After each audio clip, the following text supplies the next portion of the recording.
Jane Eyre by Charlotte Brontë. Chapter 35. He did not leave for Cambridge the next day, as he had said he would. He deferred his departure a whole week, and during that time he made me feel what severe punishment a good yet stern, a conscientious yet implacable man can inflict on one who has offended him. Without one overt act of hostility, one upbraiding word, he contrived to impress me momently with the conviction that I was put beyond the pale of his favour. Not that St. John harboured a spirit of unchristian vindictiveness, not that he would have injured a hair of my head, if it had been fully in his power to do so. Both by nature and principle he was superior to the mean gratification of vengeance. He had forgiven me for saying I scorned him and his love, but he had not forgotten the words, and as long as he and I lived, he never would forget them. I saw by his look when he turned to me that they were always written on the air between me and him. Whenever I spoke, they sounded in my voice to his ear, and their echo toned every answer he gave me. He did not abstain from conversing with me. He even called me as usual each morning to join him at his desk, and I fear the corrupt man within him had a pleasure unimparted to and unshared by the pure Christian, in evincing with what skill he could, while acting and speaking apparently just as usual, extract from every deed and every phrase the spirit of interest and approval which had formerly communicated a certain austere charm to his language and manner. To me he was in reality become no longer flesh, but marble. His eye was a cold, bright, blue gem, his tongue a speaking instrument, nothing more. All this was torture to me, refined, lingering torture. It kept up a slow fire of indignation and a trembling trouble of grief, which harassed and crushed me altogether. I felt how, if I were his wife, this good man, pure as the deep sunless source, could soon kill me, without drawing from my veins a single drop of blood, or receiving on his own crystal conscience the faintest stain of crime. Especially I felt this when I made any attempt to propitiate him. No ruth met my ruth. He experienced no suffering from estrangement, no yearning after reconciliation, and though, more than once, my fast-falling tears blistered the page over which we both bent, they produced no more effect on him than if his heart had been really a matter of stone or metal.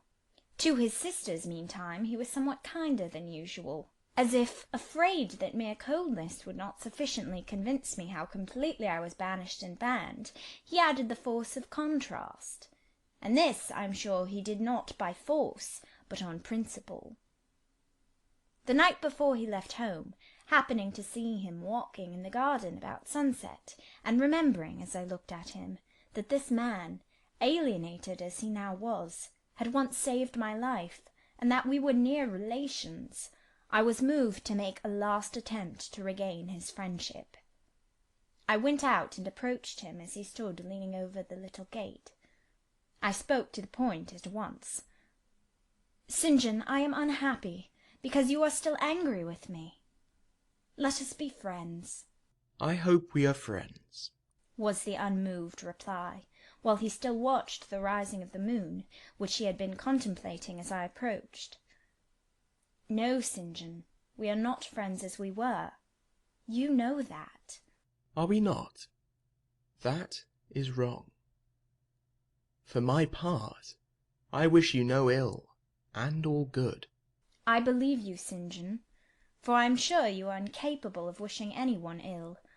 But as I am your kinswoman, I should desire somewhat more of affection than that sort of general philanthropy you extend to mere strangers." "Of course," he said. "Your wish is reasonable, and I am far from regarding you as a stranger." This, spoken in a cool, tranquil tone, was mortifying and baffling enough. Had I attended to the suggestions of pride and ire, I should immediately have left him. But something worked within me more strongly than those feelings could. I deeply venerated my cousin's talent and principle. His friendship was of value to me. To lose it tried me severely. I would not so soon relinquish the attempt to reconquer it. Must we part in this way, St. John? And when you go to India, will you leave me so, without a kinder word than you have yet spoken? He now turned quite from the moon, and faced me. When I go to India, Jane, will I leave you? What? Do you not go to India? You said I could not, unless I married you. And you will not marry me? You adhere to that resolution? Reader, do you know, as I do, what terror those cold people can put into the ice of their questions? How much of the fall of the avalanche is in their anger, of the breaking up of the frozen sea in their displeasure? No, St. John, I will not marry you. I adhere to my resolution. The avalanche had shaken and slid a little forward, but it did not yet crash down. Once more, why this refusal? He asked. Formerly, I answered, because you did not love me. Now I reply, because you almost hate me. If I were to marry you, you would kill me. You are killing me now. His lips and cheeks turned white, quite white.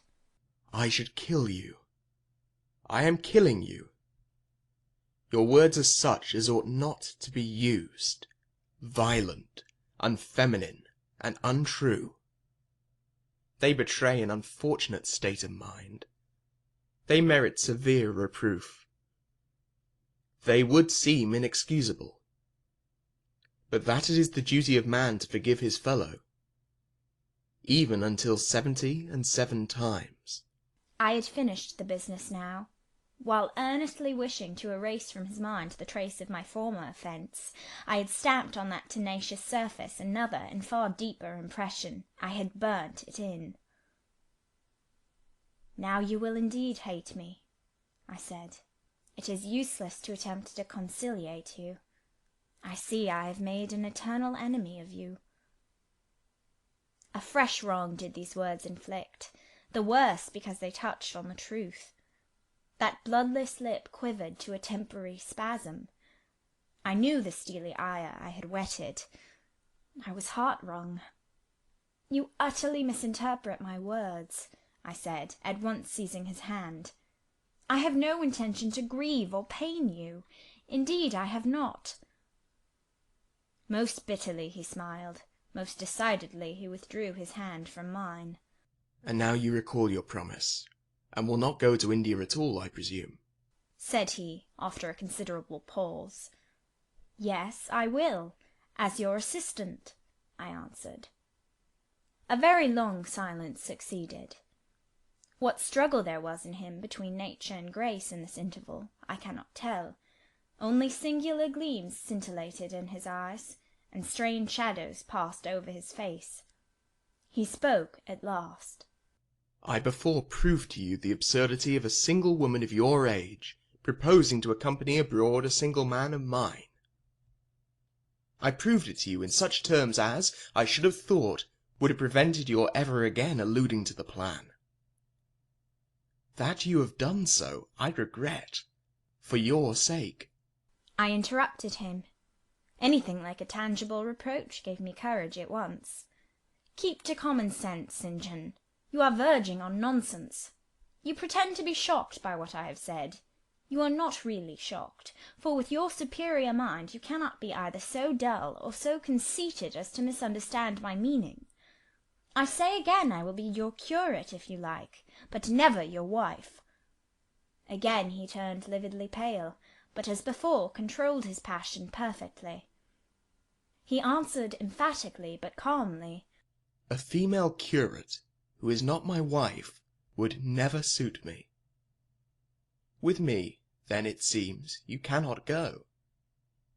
But if you are sincere in your offer, I will, while in town, speak to a married missionary, whose wife needs a coadjutor. Your own fortune will make you independent of the Society's aid, and thus you may still be spared the dishonour of breaking your promise, and deserting the band you engaged to join. Now I never had, as the reader knows, either given any formal promise or entered into any engagement, and this language was all much too hard and much too despotic for the occasion. I replied, "There is no dishonour, no breach of promise, no desertion in the case. I am not under the slightest obligation to go to India, especially with strangers. With you I would have ventured much, because I admire, confide in, and, as a sister, I love you. But I am convinced that, go when and with whom I would, I should not live long in that climate." "Ah, you are afraid of yourself," he said, curling his lip. "I am. God did not give me my life to throw away, and to do as you wish me would, I begin to think, be almost equivalent to committing suicide. Moreover, before I definitively resolve on quitting England, I will know for certain whether I cannot be of greater use by remaining in it than by leaving it." "What do you mean?" It would be fruitless to attempt to explain, but there is a point on which I have long endured painful doubt, and I can go nowhere till by some means that doubt is removed. "I know where your heart turns, and to what it clings. The interest you cherish is lawless and unconsecrated. Long since you ought to have crushed it. Now you should blush to allude to it. You think of Mr. Rochester." It was true. I confessed it by silence. "Are you going to seek Mr. Rochester?" "I must find out what has become of him," "It remains for me, then," he said, "to remember you in my prayers, and to entreat God for you, in all earnestness, that you may not indeed become a castaway. I had thought I recognized in you one of the chosen, but God sees not as man sees. His will be done." He opened the gate, passed through it, and strayed away down the glen. He was soon out of sight. On re-entering the parlour, I found Diana standing at the window, looking very thoughtful. Diana was a great deal taller than I. She put her hand on my shoulder, and stooping, examined my face. "Jane," she said, "you are always agitated and pale now. I am sure there is something the matter. Tell me what business St. John and you have on hands. I have watched you this half-hour from the window. You must forgive my being such a spy, but for a long time I have fancied I hardly know what. St. John is a strange being." She paused. I did not speak. Soon she resumed. "That brother of mine cherishes peculiar views of some sort respecting you, I am sure. He has long distinguished you by a notice and interest he never showed to any one else. To what end? I wish he loved you. Does he, Jane?" I put her cool hand to my hot forehead. "No, Di, not one whit." "Then why does he follow you so with his eyes, and get you so frequently alone with him, and keep you so continually at his side? Mary and I had both concluded he wished you to marry him." "He does. He has asked me to be his wife." Diana clapped her hands. "Oh, that is just what we hoped and thought. And you will marry him, Jane, won't you? And then he will stay in England." "Far from that, Diana. His sole idea in proposing to me is to procure a fitting fellow-labourer in his Indian toils." "What? He wishes you to go to India?" "Yes," "Madness!" she exclaimed. "You would not live 3 months there, I am certain. You never shall go. You have not consented, have you, Jane?" "I have refused to marry him," "And have consequently displeased him?" she suggested. "Deeply. He will never forgive me, I fear. Yet I offered to accompany him as his sister." "It was frantic folly to do so, Jane. Think of the task you undertook, one of incessant fatigue, where fatigue kills even the strong, and you are weak. St. John, you know him, would urge you to impossibilities. With him there would be no permission to rest during the hot hours. And unfortunately I have noticed whatever he exacts you force yourself to perform. I am astonished you found courage to refuse his hand. You do not love him then, Jane?" Not as a husband. Yet he is a handsome fellow. And I am so plain, you see, Di. We should never suit. Plain? You? Not at all. You are much too pretty, as well as too good, to be grilled alive in Calcutta. And again she earnestly conjured me to give up all thoughts of going out with her brother. I must indeed, I said, for when just now I repeated the offer of serving him for a deacon, he expressed himself shocked at my want of decency. He seemed to think I had committed an impropriety in proposing to accompany him unmarried, as if I had not from the first hoped to find in him a brother, and habitually regarded him as such. What makes you say he does not love you, Jane? You should hear himself on the subject. He has again and again explained that it is not himself, but his office he wishes to mate. He has told me I am formed for labour, not for love, which is true, no doubt. But in my opinion, if I am not formed for love, it follows that I am not formed for marriage. Would it not be strange, Di, to be chained for life to a man who regarded one but as a useful tool? Insupportable, unnatural, out of the question. And then, I continued, though I have only sisterly affection for him now, yet if forced to be his wife, I can imagine the possibility of conceiving an inevitable, strange, torturing kind of love for him, because he is so talented, and there is often a certain heroic grandeur in his look, manner, and conversation. In that case my lot would become unspeakably wretched.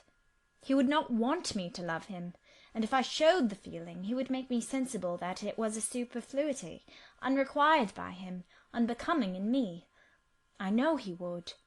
And yet St. John is a good man, said Diana. He is a good and a great man, but he forgets pitilessly the feelings and claims of little people in pursuing his own large views.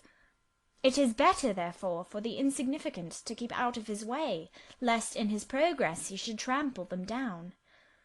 Here he comes. I will leave you, Diana. And I hastened upstairs as I saw him entering the garden. But I was forced to meet him again at supper. During that meal he appeared just as composed as usual. I had thought he would hardly speak to me, and I was certain he had given up the pursuit of his matrimonial scheme. The sequel showed I was mistaken on both points. He addressed me precisely in his ordinary manner, or what had of late been his ordinary manner, one scrupulously polite. No doubt he had invoked the help of the Holy Spirit to subdue the anger I had roused in him, and now believed he had forgiven me once more. For the evening reading before prayers, he selected the 21st chapter of Revelation. It was at all times pleasant to listen, while from his lips fell the words of the Bible. Never did his fine voice sound at once so sweet and full, never did his manner become so impressive in its noble simplicity, as when he delivered the oracles of God. And tonight that voice took a more solemn tone, that manner a more thrilling meaning, as he sat in the midst of his household circle, the May moon shining in through the uncurtained window, and rendering almost unnecessary the light of the candle on the table.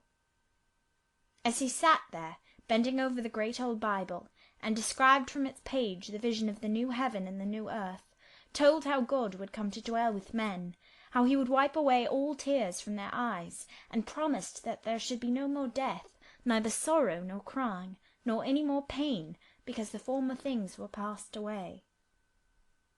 The succeeding words thrilled me strangely as he spoke them, especially as I felt, by the slight, indescribable alteration in sound, that in uttering them his eye had turned on me. He that overcometh shall inherit all things, and I will be his God, and he shall be my son. But was slowly, distinctly read, the fearful, the unbelieving, etc., shall have their part in the lake which burneth with fire and brimstone, which is the second death. Henceforward I knew what fate St. John feared for me. A calm, subdued triumph, blent with a longing earnestness, marked his enunciation of the last glorious verses of that chapter. The reader believed his name was already written in the Lamb's book of life, and he yearned after the hour which should admit him to the city, to which the kings of the earth bring their glory and honour, which has no need of sun or moon to shine in it, because the glory of God lightens it, and the Lamb is the light thereof. In the prayer following the chapter, all his energy gathered, all his stern zeal woke. He was in deep earnest, wrestling with God, and resolved on a conquest.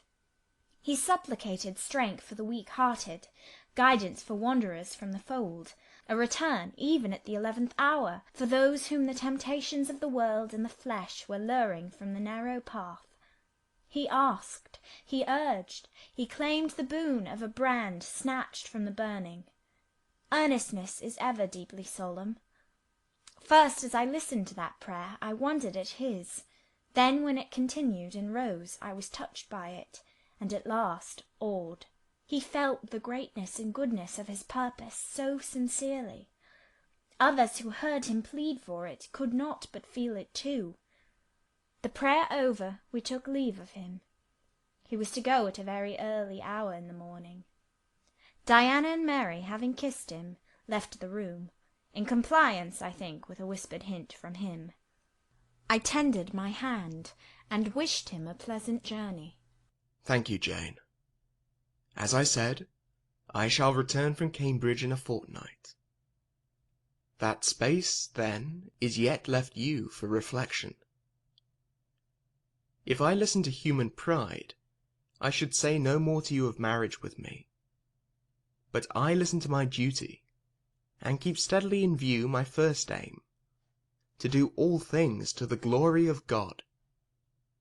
My master was long-suffering. So will I be. I cannot give you up to perdition as a vessel of wrath. Repent. Resolve, while there is yet time. Remember, we are bid to work while it is day, warned that the night cometh when no man shall work. Remember the fate of Dives, who had his good things in this life. God give you strength to choose that better part which shall not be taken from you. He laid his hand on my head as he uttered the last words. He had spoken earnestly, mildly. His look was not indeed that of a lover beholding his mistress, but it was that of a pastor recalling his wandering sheep, or better, of a guardian angel watching the soul for which he is responsible. All men of talent, whether they be men of feeling or not, whether they be zealots, or aspirants, or despots, provided only they be sincere, have their sublime moments when they subdue and rule. I felt veneration for St. John, veneration so strong that its impetus thrust me at once to the point I had so long shunned. I was tempted to cease struggling with him, to rush down the torrent of his will into the gulf of his existence, and there lose my own. I was almost as hard beset by him now as I had been once before, in a different way, by another. I was a fool both times. To have yielded then would have been an error of principle. To have yielded now would have been an error of judgment. So I think at this hour, when I look back to the crisis through the quiet medium of time. I was unconscious of folly at the instant. I stood motionless under my hierophant's touch.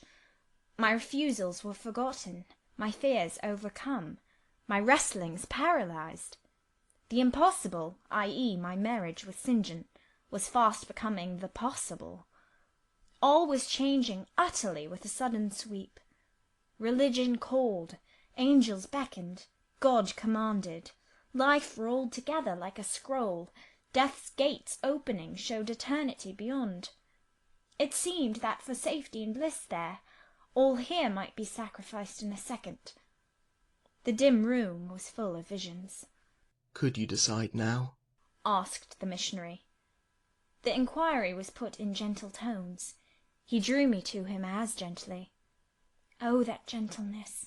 How far more potent is it than force! I could resist St. John's wrath.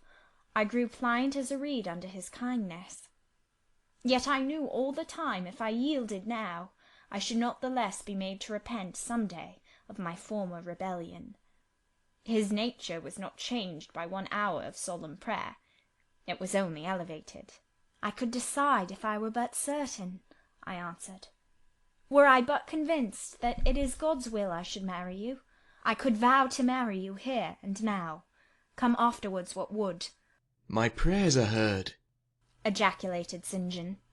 He pressed his hand firmer on my head, as if he claimed me. He surrounded me with his arm, almost as if he loved me. I say almost. I knew the difference, for I had felt what it was to be loved. But like him, I had now put love out of the question, and thought only of duty. I contended with my inward dimness of vision, before which clouds yet rolled. I sincerely, deeply, fervently longed to do what was right, and only that. Show me the path, I entreated of heaven. I was excited more than I had ever been, and whether what followed was the effect of excitement, the reader shall judge.